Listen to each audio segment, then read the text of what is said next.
제가 신학교 다닐 때 설교학을 가르쳤던 목사님은 아주 유명한 목사님이신데, 그 목사님은 성격이 좀 불같으셔. 저 같지 않고 아주 불같은 성격이신데, 한 번은 그 교회 이제 미국에서 미국 목사님이 한번 이제 방문하셨다고 그래요. 그래서 그 목사님이 이 미국 목사님을 옆자리에 태우고 서울, 그 교회가 이제 강남에 있는데, 그 목사님을 태우고 서울 시내를 이렇게 갈 일이 있었다고 그래요.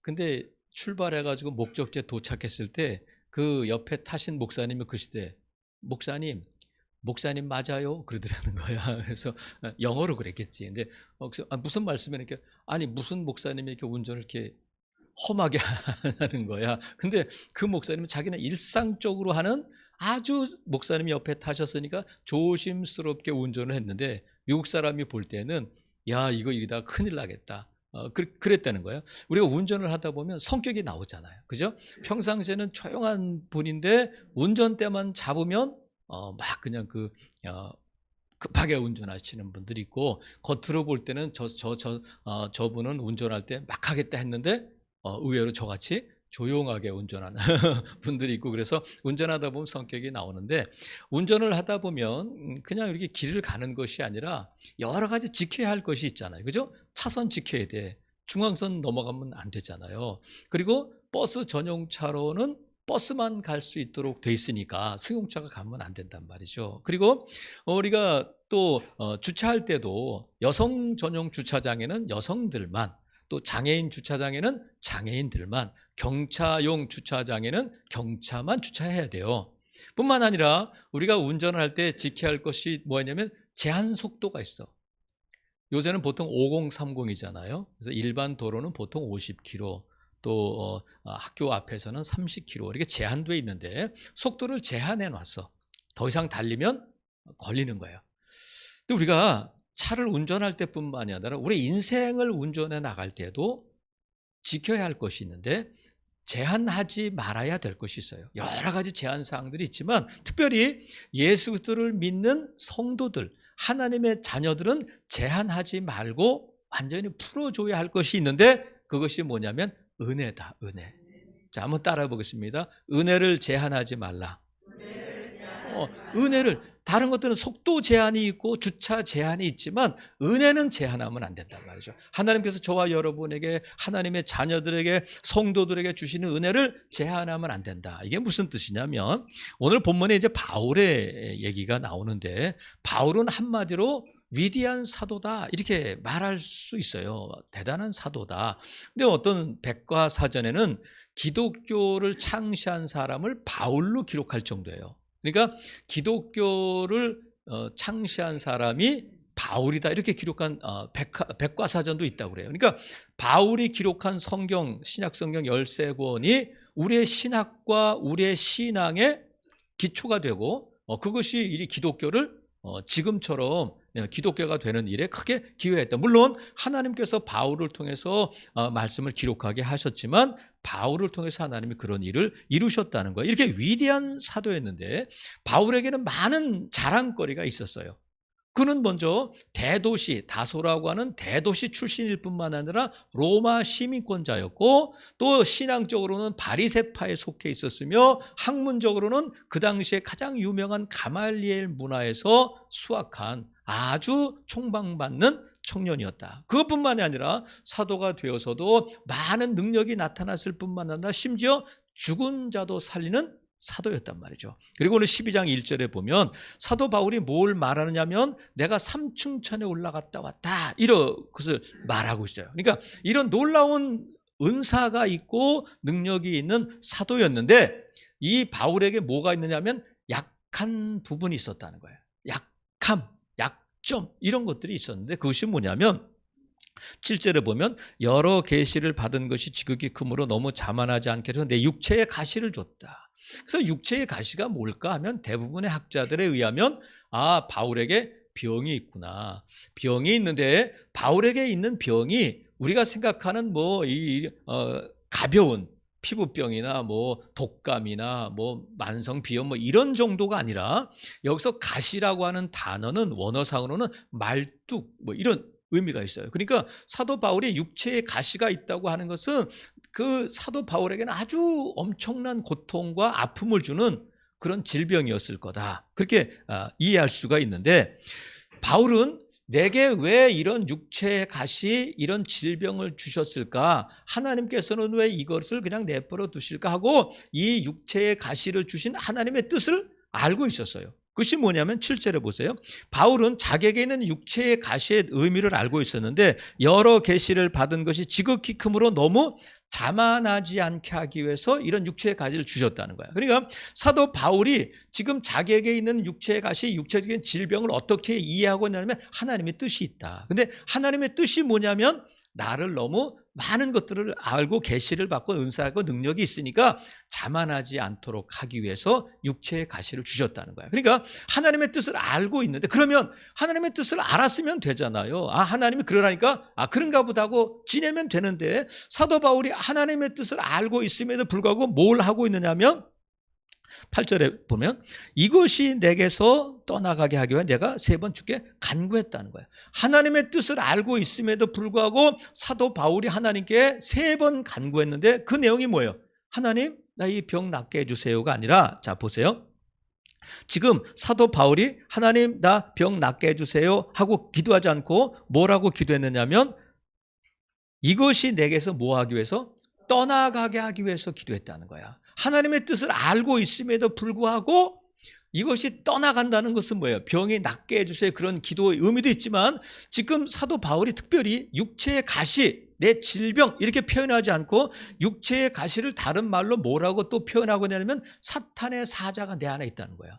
그러면 사탄의 사자가 내 안에서 내게 질병을 주고 아픔을 주고 막 괴로움을 주고 있는데, 사도 바울이 생각하는 단순한 질병이 아니라 지금 사탄의 사자 하면 여러분 어감이 어때요? 좋은 느낌이 들어요? 아니면 좀 안 좋은 느낌이 들어요?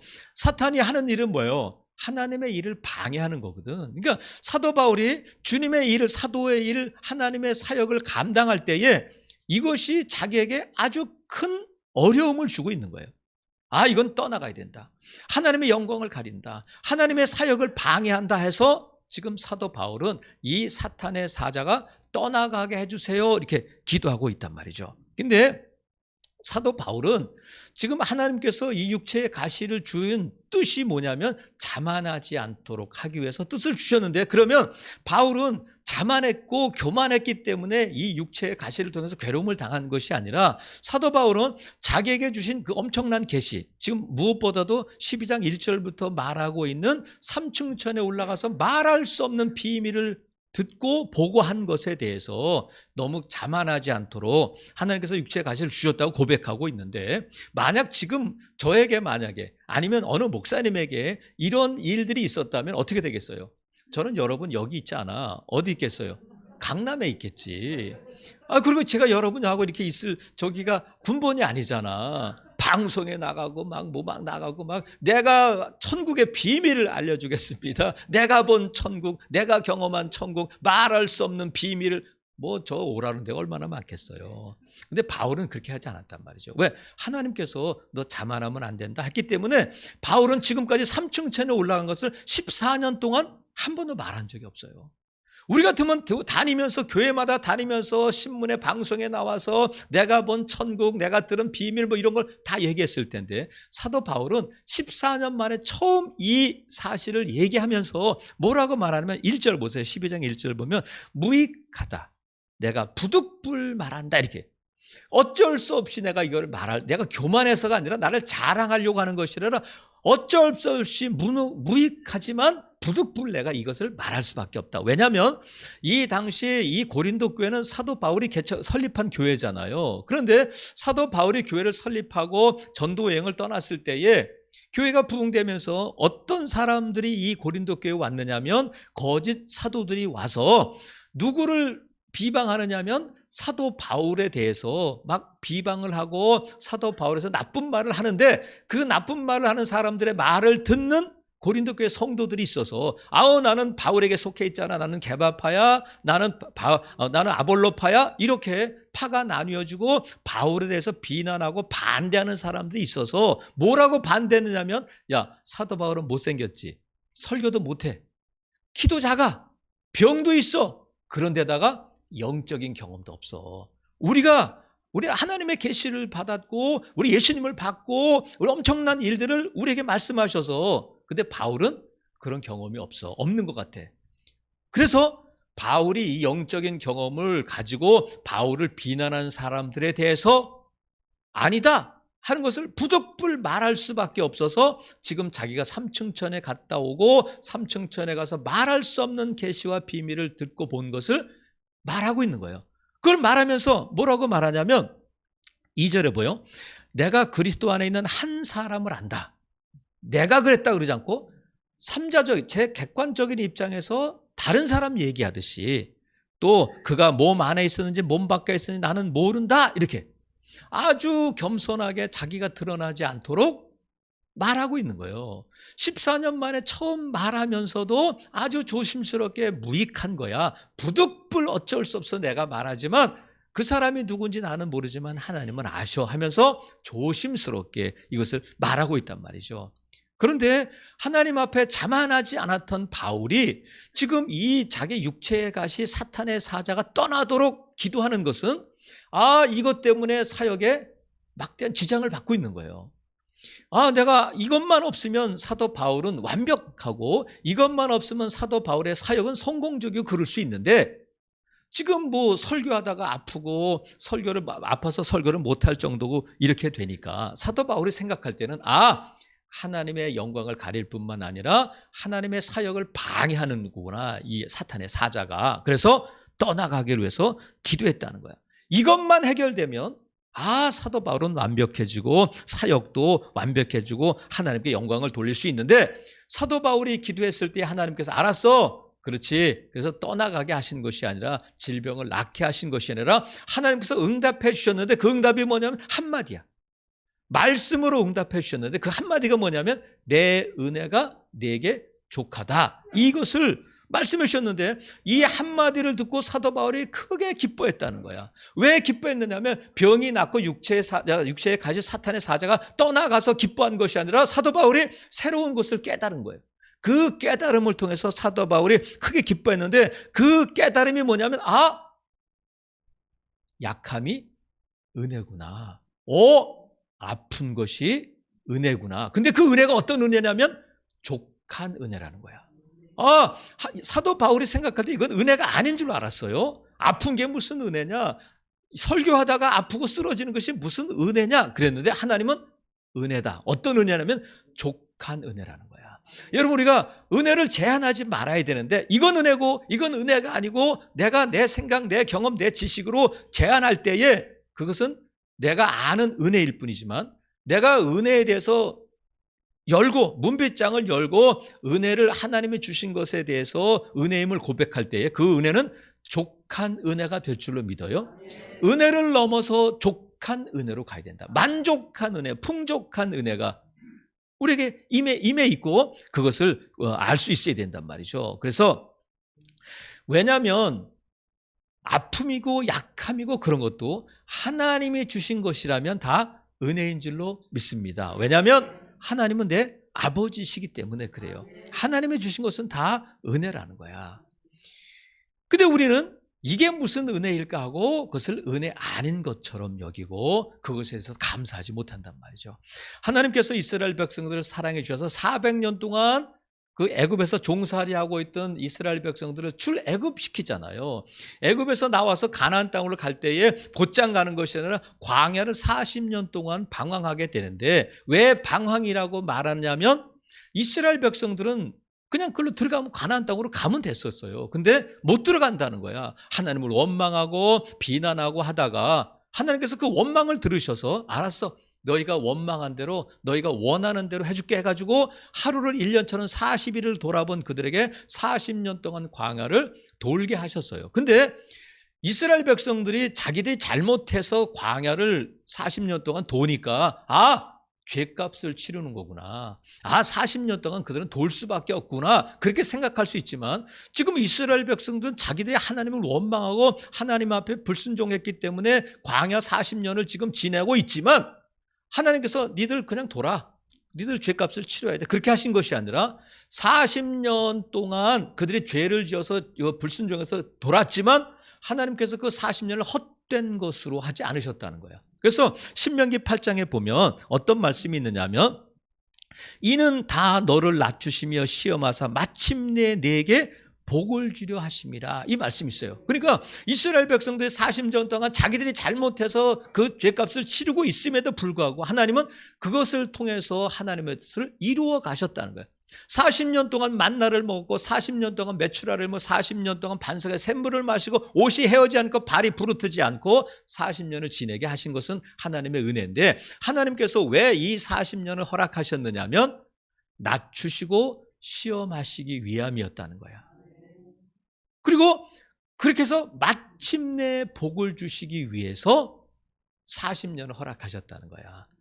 자기들이 잘못해서 그 시간을 겪고 있음에도 불구하고 하나님은 마침내 복을 주려 하시기 위해서 40년을 허락하셨다. 그럼 뭐예요? 광야 40년은 그들에게 있어서 고난의 시간, 죽음의 시간, 죄값을 치르는 시간이 아니라 은혜의 시간이었고 은혜의 여정이었다는 거야. 마침내 복을 주려 하심이라는 것은 뭐냐면 기승전복이야. 기승전복. 그러니까 하나님께서 우리가 어떤 때는 아픔, 약함, 이런 어려움 같은 걸 주시는 것 같지만 그것을 통해서 하나님께서 계획하신 것은 무엇이냐면 결론은 복을 주시기 위함이다. 믿으시면 아멘. 그래서 하나님께서는 결론은 복이고 하나님께서는 합력하여 선을 이루신다는 거야. 그래서 우리가 내가 원하는 은혜, 내가 생각하는 은혜에서 그 은혜를 넘어서 하나님이 우리에게 주신 것에 대해서 이 은혜의 제한을 풀어버릴 때에 족한 은혜가 저와 여러분에게 임하게 될 줄로 믿습니다. 어쩌면 저와 여러분에게는 여러분 은혜가 아니면 뭐겠어? 저주겠어요? 하나님은 저와 여러분을 저주하시지 않아.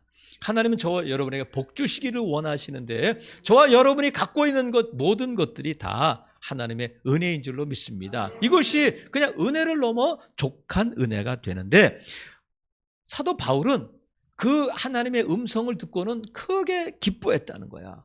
병이 떠나가서 기뻐한 것이 아니라 약함이 아니라 은혜구나.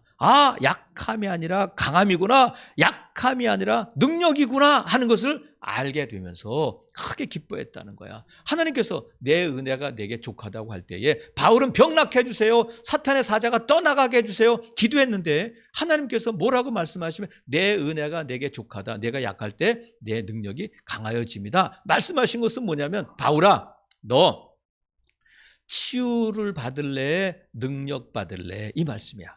너 치유, 이 병 낫는 것을 선택할래? 내 능력을 선택할래? 이 말씀이야. 그럼 여러분 보세요. 여러분 병 낫기를 해서 병 아파서 괴로운데 하나님 나 병 낫게 해주세요. 병만 낫게 하시면 내가 하나님 이렇게 하는데 하나님은 은혜가 좋게. 그러면 너 병 나을래? 내 능력을 가질래? 할 때 여러분 뭘 선택하시겠어? 사도 바울은 능력을 선택한 거예요. 치유는 나 하나 남으면 돼. 하지만 그리스도의 능력은 내가 약할 때에, 내가 쓰러질 때에, 내가 부끄러운 모습 보일 때에 우리 주님의 능력이 나타나고 우리 주님의 강함이 나타난다니까 사도 바울은 치유보다 이 능력을 선택하게 됐단 말이죠. 그래서 10절에 보세요. 그러므로 내가 그리스도를 위하여 약한 것들과 능력과 궁핍과 박해와 곤고를 기뻐한다. 그럼 보세요. 약한 것이 은혜일 수는 없잖아. 능력과 궁핍과 박해와 곤고 이런 것은 사도 바울이 응답받기 전에는 이것이 은혜인 줄 몰랐어요. 이것이 강함인 줄 몰랐어. 이것이 능력인 줄 몰랐어. 그럼 여러분 보세요. 약한 것의 반대는 뭐야? 강함이지. 그러면 능력의 반대는 뭐야? 능력은 부끄러움이야. 능력의 반대는 뭐야? 칭찬이지. 잘했어요. 그러면 궁핍의 반대는 뭐야? 부유함이야. 그 다음에 박해의 반대는 뭐야? 박해는 자유라고 할까? 그러면 곤고는 뭐야? 곤고의 반대는 평안이야. 그럼 여러분 보세요. 약함의 반대는 강함이야. 능욕의 반대는 칭찬이야. 궁핍의 반대는 부유함이야. 박해의 반대는 자유야. 곤고의 반대는 평안이야. 그러면 이쪽에는 지금 능력, 박해, 곤고, 궁핍이 있고 이쪽에는 그 반대가 있어요. 그럼 여러분이 볼 때 어떤 게 은혜야? 능력이 은혜야? 칭찬이 은혜야? 아니면 여러분 약함이 은혜야? 강함이 은혜야? 곤고가 은혜야? 평안이 은혜야? 근데 우리가 생각하는 것은 다 이 사도 바울이 약한 것이라고 말하는 것의 반대편에 있는 것을 은혜라고 생각해요. 그런데 하나님께서 아니야, 그것도 은혜야, 족한 은혜야. 그래서 여러분, 은혜의 바구니에 좋은 것들 내가 생각하는 은혜만 담으면 그것으로 끝나지만 하나님께서 말씀하신 약한 것, 능력, 핍박, 내가 은혜가 아닌 것이라고 생각했던 것까지 은혜를 담을 때에 그 은혜는 족한 은혜가 될 줄로 믿습니다. 그래서 내가 생각하는 대로, 내가 판단하는 대로의 은혜가 아니라 하나님이 내게 주신 것이 다 은혜임을 고백할 때에 여러분은 족한 은혜를 누리는 성도들이 될 줄로 믿습니다. 그러면 하나님께서 성도들에게, 그 자녀들에게, 백성들에게 은혜를 주실 때에는 세 가지 통로, 경로를 통해서 주셔요. 몇 가지? 세 가지 은혜의 통로가 있는데 그걸 방편이다. 그 신학적인 용어로 은혜의 방편 이렇게 부르는데 세 가지 통로를 통해서 주는데 그것이 뭐냐면 말씀과 기도와 성례야. 뭐라고요? 말씀과 기도와 성례다. 그래서 이 하나님께서 이 세 가지 경로를 통해서 은혜를 주실 때에 이 세 가지 은혜의 통로를 제한해서는 안 돼. 족한 은혜를 누리려면 먼저는 말씀을 제한해서는 안 돼요. 말씀을 제한한다는 것이 뭐냐면 하나님께서 말씀을 통해서 주시는 은혜를 내가 제한하면 안 돼. 어떤 분들은 말씀을, 설교를 들을 때 1차적으로 설교를 때 제목을 보면 아, 오늘 뻔한 얘기구나. 아이고, 오늘 이것은 되게 은혜가 안 될 거야 하고 설교를, 말씀을 듣기도 전에 설교 제목부터 보고 마음을 닫는 분들이 있어. 강남이 어떤 교회는 그런다고 그래요. 뭐 우리 교회 뭐 그런 분들이 없는 줄로 믿습니다만 하나님께서 이스라엘 백성들을 40년 광야 생활을 통해서 가르쳐 주고 싶은 것이 계셨는데 그것이 뭐냐면 사람이 떡으로만 사는 것이 아니라 뭐로 산다고요? 자, 말씀으로 산다가 마저 틀려. 말씀으로, 사람이 떡으로만 사는 것이 아니라 하나님의 입에서 나오는 말씀으로 산다가 마저 틀려. 틀려요. 무슨 말씀이야? 모든 말씀이어야 돼. 모든 말씀. 말씀에는 복과 치유와 회복과 뭐 사랑과 이런 말씀만 있는 게 아니에요.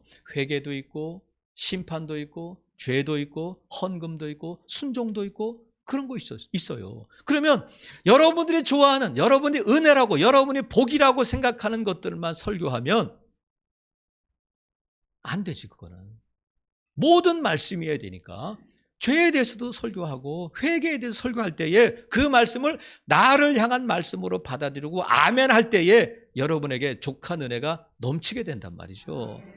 그래서 헌금 얘기하면, 여러분 헌금 얘기 제가 어쩌다가 성경에 나오니까 어쩔 수 하면 아이고 우리 교회는 맨날 성경 헌금 얘기. 아니 하나님 필요해서 하시면 여러분 아멘 할 수 있기를 바라요. 근데 꼭 어떤 분들이 노면하느냐 하면 헌금 잘 안 하는 분들이 그래. 헌금 하시는 분들은 뭐 우리 교회 성도는 넘치게 하시니까 다 아멘 할 줄로 믿지만 여러분 내 마음에 흡족하지 않아도 아멘 할 수 있기를 바라요. 그러면 말씀이 역사하는 거야. 사도 바울이 하나님 이건 아니야, 다시 기도해. 병을 낫게 해주셔야지 무슨 내 은혜가 내게 좋게 이런 거 말고요. 하나님 실제적으로 내 병을 고쳐주세요 하고 기도했다면 하나님은 어떻게 하셨겠어? 고쳐주셨을까? 아니, 이게 응답이란 말이죠. 사랑하시는 성도 여러분, 내가 말씀에 대해서 마음을 열고 제한하지 않을 때에 말씀이 내 안에서 역사할 줄로 믿어요. 내가 내 마음 문을 닫아버리면 말씀이 길가에 떨어져 버리잖아. 제가 이렇게 말씀드리면 아이고 약한 것이 무슨 은혜이겠어, 약함이 무슨 강함이겠어, 여러분 그렇게 생각할지도 모르지만 내 마음에 안 들고 내 마음에 불편함을 줄 때 오히려 그 말씀을 아멘할 수 있기를 바라요. 그때 그 말씀이 내 안에서 역사한단 말이죠. 그래서 우리가 말씀을 제한하면 안 돼. 내가 듣고 싶은 것, 내가 보고 싶은 것, 내 입에 단 것만 받아들이면 안 된단 말이죠. 여러분, 말씀에 대해서 여러분의 마음 활짝 열 수 있기를 주님의 이름으로 축복합니다. 그리고 기도를 제한하면 안 돼. 기도를 제한한다는 것이 뭐냐면, 기도에 대해서 우리가 기도는 이런 거야, 기도는 이렇게 하는 거야, 기도는 이런 정도 해야 돼. 사도 바울이 3번 기도했다는 것은 뭐냐면 3-4번이 이게 아니라 사도 바울은 치열하게 기도한 거예요. 왜냐하면 이것이 그의 사역의 사탄의 가시라고 말할, 사탄의 사자라고 말할 정도로 사역에 하나님의 일을 하는데 엄청난 지장을 받고 있는 거예요. 근데 사도 바울이 그걸 위해서 대충 설렁설렁 기도했겠어요? 치열하게 기도한 거예요. 하나님 앞에 치열하게 기도했는데, 사도 바울이 생각할 때에 이 정도 했으면 됐다. 이건 하나님께서 이걸 그냥 내버려 두시는구나. 이런 게 아니라 응답 받을 때까지 기도했다는 거예요. 3번 기도했다는 것은, 우리가 기도에 대해서 제한하지 말아야 될 것은 내가 이 정도 했으면 됐다, 내가 40일 했으면 됐다, 내가 50일 했으면 됐다, 내가 새벽 작정했으면 됐다, 이렇게 자기 판단대로 기도를 제한하지 않기를 바랍니다. 우리가 기도할 때 또한 뭐를 제한하면 안 되냐면 응답을 제한하면 안 돼요. 응답을 제한한다는 것이 뭐냐면, 사도 바울은 지금 사탄의 사자가 떠나기를 위해서 기도했잖아요. 그러면 뭐가 응답이에요? 떠나가는 게 응답이잖아. 병 낫기를 기도했는데 뭐가 응답이야?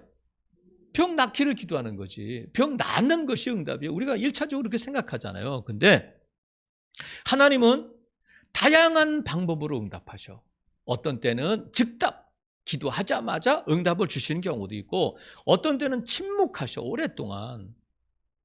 어떤 때는 기다리게 하시고, 어떤 때는 내가 기도한 것과 다른 것을 주실 때도 있어요. 그러니까 하나님께서는 다양한 방법으로 주시는데, 분명한 것은 뭐냐면, 우리가 기도의 응답을 제한하지 말아야 할 이유는 뭐냐면, 하나님은 기도에 반드시 뭐 하신다? 응답하신다는 거예요. 하나님은 너희는 내게 부르짖으라 내가 내게 응답하겠다 말씀하셨으니까, 하나님께서는 저와 여러분의 기도에 응답하시는 하나님이신 줄로 믿습니다. 하기 때문에 하나님은 어떻게 내 방법대로, 내가 예상한 대로, 내가 원하는 대로가 아니라 가장 좋은 때에 가장 좋은 방법으로 가장 좋은 것을 허락하시는 하나님이다. 믿으시면 아멘. 그러니까 우리가 생각할 때 이렇게 해주세요, 저렇게 해주세요 하는 것이 아니라, 하나님의 뜻이 하늘에서 이루어진 것처럼 이 땅에서 이루어져야 되니까, 하나님은 저와 여러분에게 가장 좋은 것을 주셔요. 내가 생각할 때는 병 난 것이 가장 최선이라고 생각했지만, 하나님께서는 더 좋은 것을, 능력을 그에게 머물게 하려고 하셨단 말이죠. 사랑하시는 성도 여러분, 그래서 여러분, 저와 여러분이 기도했으면, 내가 기도한 대로 이루어지지 않았어도, 내가 기도한 때에 이루어지지 않았어도 하나님의 응답은 저와 여러분에게 임한 줄로 믿으시기를 바랍니다. 기도한 것은 받은 줄로 믿으라 말씀하셨으니까, 우리가 내 생각대로가 아니어도 하나님은 반드시 저와 여러분의 기도에 응답하시는 하나님이심을 믿고 끝까지 포기하지 않고 기도하심으로, 사도 바울이 3번 기도했다는 것은 3-4번 기도했다는 것이 아니라 응답 받을 때까지 기도했다. 그러니까 내가 응답을 어떤 틀을 가지고 기도하면 그것이 응답인 줄 몰라요. 내 틀에 맞는 것만 응답을, 네모난 것을 원했는데 하나님이 동그란 걸 주실 때도 있어요. 근데 그것이 나중에 보면 더 좋은 것이었다. 그러니까 내가 기도할 때 네모난 것을, 틀을 가지고 기도하면 하나님이 다양한 방법으로, 다양한 경로를 통해서 다양한 것을 우리에게 주시는데 놓치게 된단 말이죠. 여러분, 기도의 응답에 대한 제한을 여러분 풀어버릴 수 있기를 바랍니다. 또 하나, 하나님께서 우리에게 은혜 베푸실 때 성례를 통해서 은혜를 베풀어 주시네. 성례가 뭐냐면 세례와 성찬이야. 세례와 성찬인데, 우리 1년에 2번, 1년에 몇 차례 세례하고 성찬 베푸는데, 이거 또 그러지, 떡 떼고 포도잔 마셔서 나와서 이렇게 떡 조금 먹고 또 포도즙 한 잔 마시고 그러는 거지. 세례는 이렇게 교회 나오면 받는 거지. 의식적으로 일상적인 이런 예식으로 받아들이지 말고, 성례를 통해서 하나님 뭘 주신다고요? 은혜 주신다, 은혜 주신다. 그러니까 우리가 세례 받을 때에, 저는 그래요. 세례를 베풀 때 하나님 성령 세례도 함께 부어주시고, 세례 받을 때에 하나님의 임재를 알게 해주세요. 이렇게 기도해요. 우리 가운데 그런 일이 없다고 해서 없는 것이 아니라, 어떤 목사님이 제가 신학교 때 그런 간증을 하시더라고요. 그 교회에서는 이렇게 회개할 때에 세례 받을 때에 놀라운 회개의 역사가 일어난다는 거야.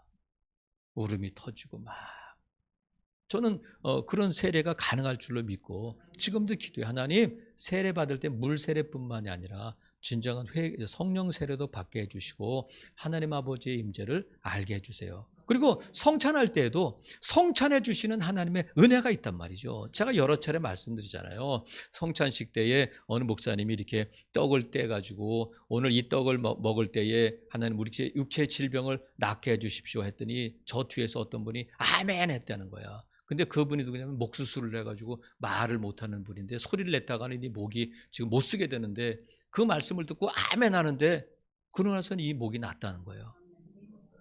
여러분, 그 병 낫고 회개가 터지고 그것만의 은혜가 아니라 성찬을 통해서 우리 주님께서 주님을 더 기억하게 되고 예수님의 십자가와 예수님의 재림을 기대하게 되고 이런 것들이 은혜인 줄을 믿어요. 그래서 하나님께서 이런 성례를 통해서 주시는 은혜를 늘 여러분 기대할 수 있기를 바랍니다. 하나님께서 우리에게 주시는 은혜의 통로가 세 가지가 있다. 첫 번째 뭐라고요? 말씀. 두 번째는 기도, 그 다음에는 성례가 있는데 이 말씀을 제한하지 마라. 기도를 제한하지 마라. 성례를 제한하지 말라. 그럴 때에 저와 여러분에게 족한 은혜가 임하게 될 줄로 믿습니다. 우리 목사님 가운데 윤인수 목사님이라고 계시는데 그분은 맹인이에요. 그래서 그분이 이제 기독교 방송에 드라마로 돼서 방영이 됐다고 하는데 그 목사님은 어렸을 때부터 맹인인데 6.25 때 이렇게 월남에서 나와서 어렵게 살았는데 어머니가 중병에 들었다고 그래요. 그래서 이 윤인수 어린아이가 구두 닦기를 하고 신문을 팔고 해가지고 겨우 먹고 사는데 하루는 그날따라 이렇게 구두도 많이 닦고 해가지고 돈을 좀 벌었다고 그래요. 그래가지고 이 돈을 가지고 와서 그 어머니께 막 기쁜 마음으로 엄마 나 오늘 이렇게 돈 벌었어요 하고 엄마한테 누워있는 엄마한테 그 돈을 드렸더니 엄마가 그러더래. 야 11조를 먼저 떼자 그러더라는 거예요. 어머니가. 그랬더니 이 윤인수 아이가 엄마 무슨 11조예요. 하나님 우리에게 해준 게 뭐 있다고 11조를 떼요. 그러면서 막 화를 냈다는 거야. 아니 저는 눈이 멀었고 엄마는 중병에 들었고 지금 우리가 이 피난 와가지고 집도 없고 아무것도 없는데 무슨 하나님께 11조를 해요. 이렇게 막 화를 냈다는 거야. 그랬더니 그 어머니가 뭐라고 그러시면 얘야 아들의 손을 꼭 붙잡고 인수야 고향 잃어버린 것도 한스럽고 집 잃어버린 것도 원통하고 건강 잃어버린 것도 서러운데 하나님까지 잃어버리고 믿음까지 잃어버리면 뭐가 남겠니? 그랬다는 거예요. 그걸 간증하는 거야. 다 잃어버렸는데 건강도 고향도 집도 다 잃어버렸는데 하나님 잃어버리고 믿음 잃어버리면 뭐가 남겠니? 어린 맹인이었던 인수가 그걸 기억하고 있는 거예요. 사랑하시는 성도 여러분, 우리는 조금 힘들고 조금 어려우면 하나님 원망하잖아. 나한테 왜 이러세요? 왜 이런 걸 나한테 주셔가지고 왜 나한테 이런 가시를 주셔가지고 나를 힘들게 하시는 거예요? 이렇게 한단 말이죠. 사도 바울이 하나님께 기도했잖아요. 근데 사도 바울이 이 육체적인 가시 때문에 사역에 어려움을 겪을 때에 한두 번도 아니고 그건 불치병이잖아요. 하나님이 사역을 막으시는구나. 이제 더 이상 못하겠다. 나 아파서 힘들어서 나 이제 주님의 일을 못하겠다 하고 그만뒀다면 어떻게 됐겠어요? 사랑하시는 성도 여러분, 우리가 약해도 우리가 어려워도 우리가 부끄러워도 아픔 속에서도 우리가 살아야 할 이유가 있어요. 우리가 믿음을 지켜야 할 이유가 있고 우리가 이 길을 가야 할 이유가 있는 줄로 믿습니다. 왜냐하면 하나님의 은혜가 있기 때문에 그래요.